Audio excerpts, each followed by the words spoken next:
Hi hello, कसे आहात सगळे? आय होप सगळे मजेतच असाल. तर आज मी डिनरसाठी बनवतेय झटपट व्हेज पुलाव आणि त्याच्याबरोबर रायतं सुद्धा बनवणार आहे. तर पुलावाचं कसं आहे, दुपारी पोळी भाजी खाऊन झाली आहे आणि रात्री वरण भात नकोय, तर पुलाव हा बेस्ट ऑप्शन आहे. कारण एक तर तो झटपट बनवला जातो, त्या निमित्ताने सगळ्या भाज्या सुद्धा खाल्ल्या जातात आणि जरा चव बदल होते. आज आमचं पण थोडंसं असंच झालंय, दुपारी पोळी भाजी वरण भात सगळं खाऊन झालंय आणि आता काहीतरी जरा चव बदल आणि वेगळं म्हणून सगळ्या भाज्या सुद्धा आहेत आणि मग सगळ्या घरच्यांना विचारलं, सो मग पुलाव करायचं ठरलंय आमचं. सो त्याचीच तयारी करतेय पटापट, जरा भाज्या आणि मला काय काय हवंय सो ते सगळं काढून घेतेय.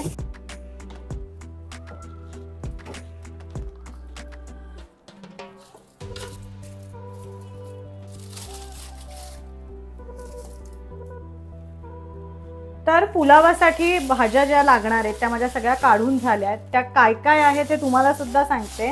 तर इथे फरसबी घेतले, यातली थोडीशीच घेणार आहे. एक कॅप्सिकम, मिरची, कोथिंबीर, फ्लॉवर, आलं लसूण पेस्ट करायची आहे सो म्हणून लसूण आणि आलं घेतलंय. 2 कांदे, बटाटे, एक गाजर, एक टोमॅटो आणि थोडेसे कॉर्न्स घेतले. आणि रायत्यासाठी 2 काकडी, 2 टोमॅटो आणि दही घेतले. ह्या झाल्या सगळ्या भाज्या. थोडासा खडा मसाला सुद्धा लागणार आहे सो तो सुद्धा एका ताटलीत सगळा तयार करून घेते. तर हा सगळा खडा मसाला घेतलाय, तमालपत्र घेतलंय, थोडीशी दालचिनी, मिरी, लवंग आणि वेलची. खडा मसाला झालाय. थोडेसे मी काजू सुद्धा टाकणार आहे यात सो काजू सुद्धा इथे काढून घेते.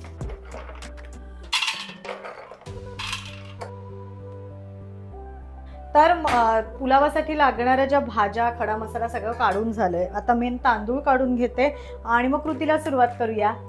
आता इथे हा मी कोलमचा तांदूळ घेतलाय, पण असं नाही, बासमतीचा सुद्धा पुलाव मस्त होतो आणि नॉर्मल आपले जे तांदूळ असतात त्याचा सुद्धा पुलाव छान होतो.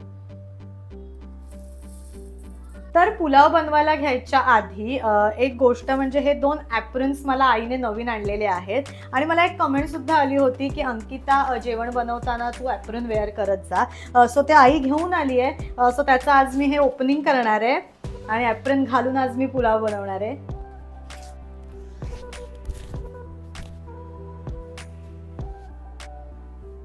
चलो.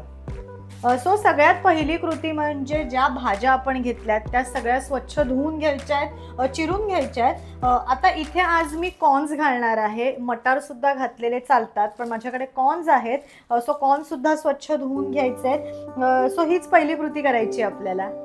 तर ज्या सगळ्या आता भाज्या घेतल्यात त्या एक एक करून धुवून घेतेय. टोमॅटो, कॅप्सिकम, बटाटा, फरसबी, गाजर, कॉर्न्स, कोथिंबीर. तर ह्या सगळ्या भाज्या धुवून झाल्यात. फ्लॉवर फक्त मी आता निवडणार आहे आणि नंतर तो धुवून घेणार आहे. आता सगळ्या भाज्या मी चिरायला घेते. त्यात 2 कांदे घेतलेत आणि 2 हिरव्या मिरच्या घेतल्यात. सो पटापट आता भाज्या चिरून घेऊया. आणि भाज्या या सगळ्या मी विळीवरती चिरणार आहे.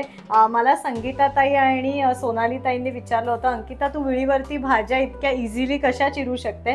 तर ॲक्च्युली मला म्हणजे माझ्या माहेरी विळीचीच सवय होती. जेव्हापासून मी किचनमध्ये काम करायला लागले तेव्हापासून ॲक्च्युली मला विळीचीच सवय आहे. खरं तर चॉपर मला आत्ता नवीन आहे, मला अजून तितकं फास्ट नाही त्याच्यावर जमत, पण विळी मला एकदम इझिली मी त्याच्यावरती चिरू शकते आणि काही नाही, सोपं. आता ॲक्च्युली आमची तर ही आपले जे खाली पाय असतात तीच नॉर्मल विळी आहे, पण ओट्याला मी काय करते, हे जे 2 आहेत ना हे असे इथे टेकवून ठेवते आणि मग मी उभे राहिल्यानंतर त्याचा सपोर्ट मिळतो त्याला आणि मग मी चिरायला घेते. सुरुवातीला अगदी मी पण हळूहळू चिरायचे कारण विळीला धार जास्त असते, पण आता मला इतकी सवय झाली आहे की माझं पटापट सगळं चिरून होतं विळीवर.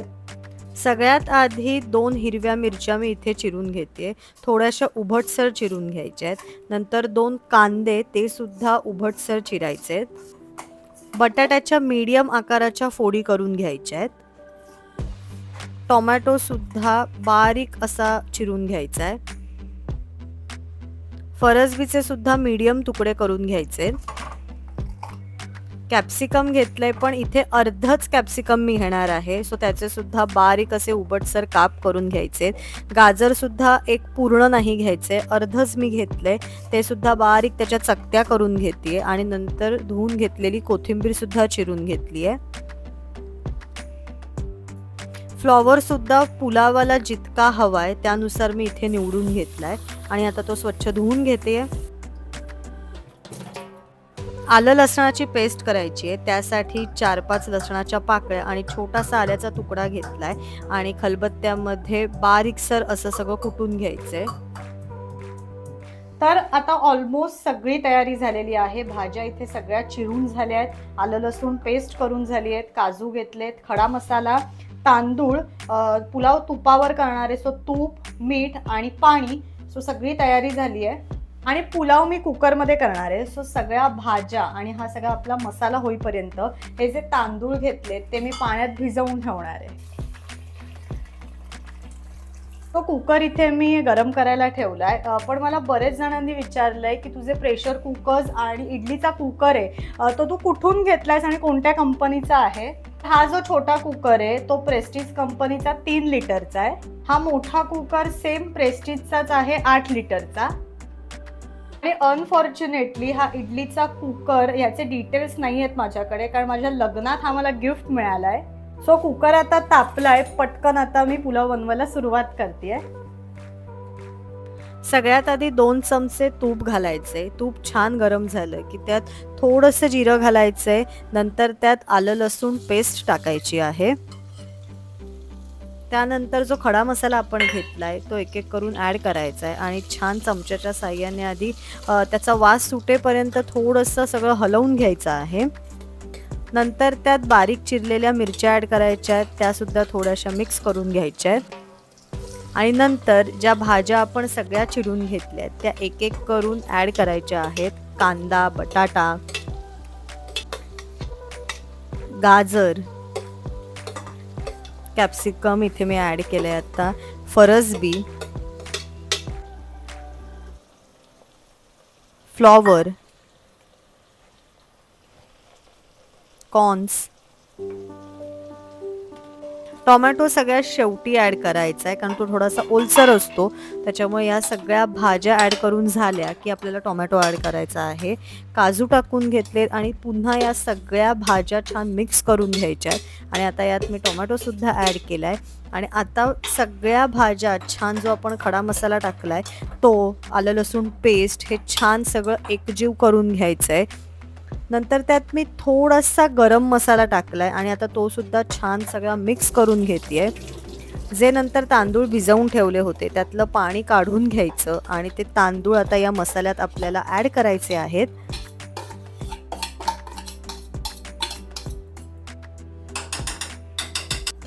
सगळे तांदूळ ॲड करून झाले की छान सगळ्या मसाल्यांमध्ये ते मिक्स करून घ्यायचे. व्यवस्थित एक 5 ते 7 मिनटं आपल्याला हे सगळं छान परतवून घ्यायचं आहे. शक्यतो थोडीशी काळजी घ्यायची की तांदळाचं जे शीत आहे ते मोडलं जाणार नाही, अख्खा तांदूळ राहायला पाहिजे. अशा पद्धतीने हळू असं छान सगळं मिक्स करून घ्यायचं आहे.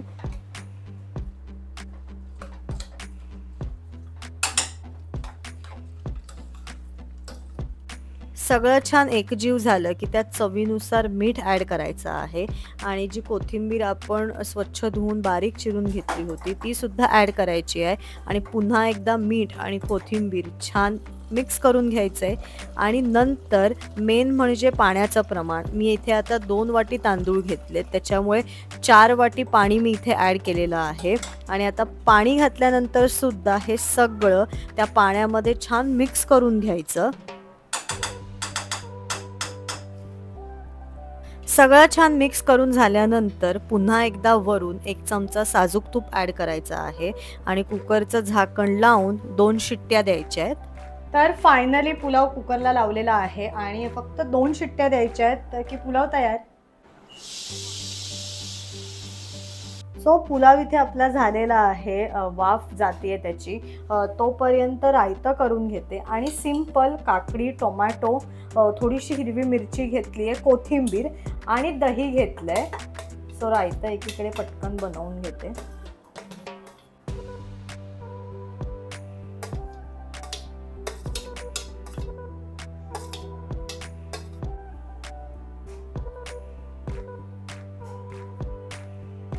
दही मी इथे थोडंसं पातळ करून घेतले रायत्यासाठी, एकदम घट्ट पण नाही घेतलं. आणि आता चवीनुसार मीठ घालते आणि छान मिक्स करून घ्यायचं.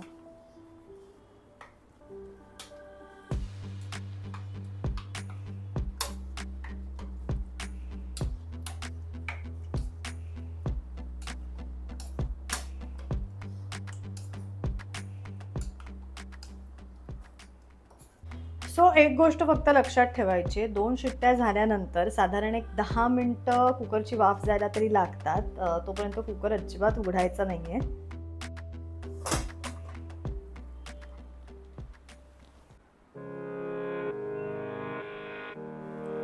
Blog number 101 veg pulao recipe. Veg pulao recipe कशी वाटली कमेंट सेक्शनमध्ये नक्की कळवा. See you again.